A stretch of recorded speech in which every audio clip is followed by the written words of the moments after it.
যাদের ঘরে কন্যা সন্তান আছে তারা ভুল করেও তিনটি কাজ করবেন না। যদি করেন তাহলে মারাত্মক গুনাহগার হবেন, এবং যদি করেন তাহলে আপনার কন্যা সন্তান পথভ্রষ্ট হয়ে যাবে এবং আপনাকে আল্লাহ পাক ক্ষমা করবে না।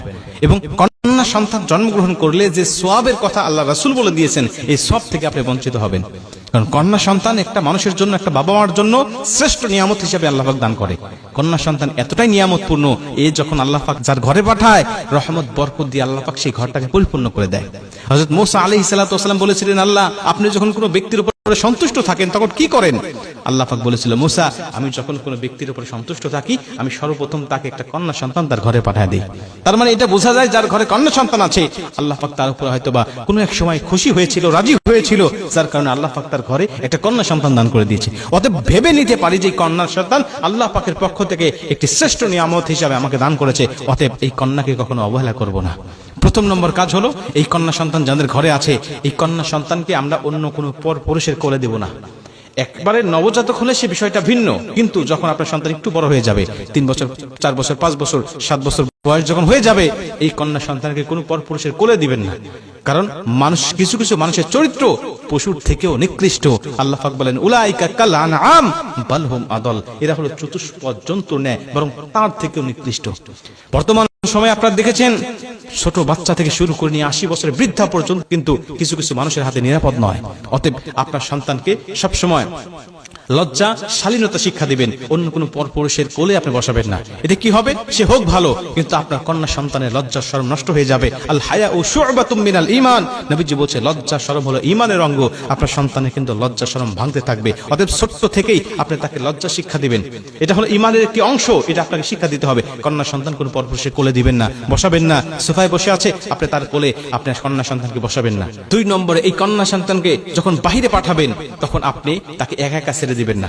স্কুলে যাক, মক্তবে যাক, মাদ্রাসায় যাক, যেখানে যাক না কেন, আপনি তাকে একা ছেড়ে দিবেন না। আপনি নিজে তাকে রেখে আসবেন, আবার আসার সময় তাকে নিয়ে আসবেন। এটা আপনার দায়িত্বের মধ্যে পড়ে। নবীজি বলছেন, কন্যা সন্তান যখন কারো জন্মগ্রহণ করে, ওই কন্যা সন্তানের বাবা এবং আমি নবী একই জান্নাতের মধ্যে থাকবো। তার মানে কি জন্ম হলেই নবীজির সাথে থাকবে? বিষয়টি এমন নয়। তাকে সম্পূর্ণভাবে দায়ভার গ্রহণ করতে হবে, তাকে ভরণ পোষণ দিতে হবে, তাকে উপযুক্ত পাত্রস্থ করা পর্যন্ত তার কাছে লালিত পালিত করতে হবে এবং সঠিক ব্যবহার তার সাথে করতে হবে।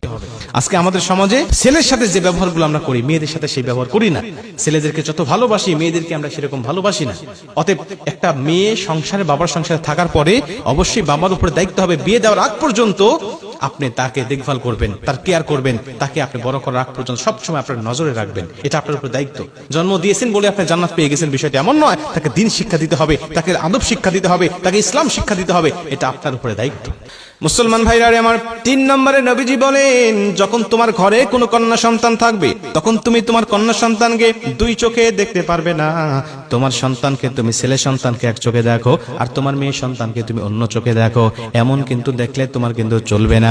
আজকে আমাদের সমাজে দেখা যায় অনেক বাবারা আছেন, তারা ছেলেকে খুব গুরুত্ব দিয়ে থাকেন। বাহির থেকে কোনো কিছু আনলে ছেলেকে দেন, মেয়ের জন্য কিছু নিয়ে আসেন না, মেয়েকে ভালোবাসেন না। এবং অনেক মায়েরাও আছেন যারা সংসারে যখন একটা বড় মাছ রান্না করা হয়, বড় মাছের মাথাটা সন্তানের পাতে দিয়ে দেয়, আর ওই ছোট্ট মেয়েটার পাতে তেমন কিছু ভালো কিছু দেওয়া হয় না। এরকম ভাবে সন্তানকে, মেয়ে সন্তানকে অবহেলা করা হয়।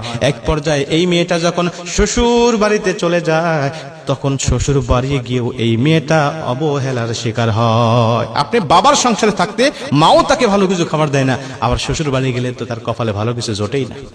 অতএব মেয়েকে মায়ের সংসারে যখন থাকবে, বাবার সংসারে যখন থাকবে, তখন সমান চোখে দেখতে হবে।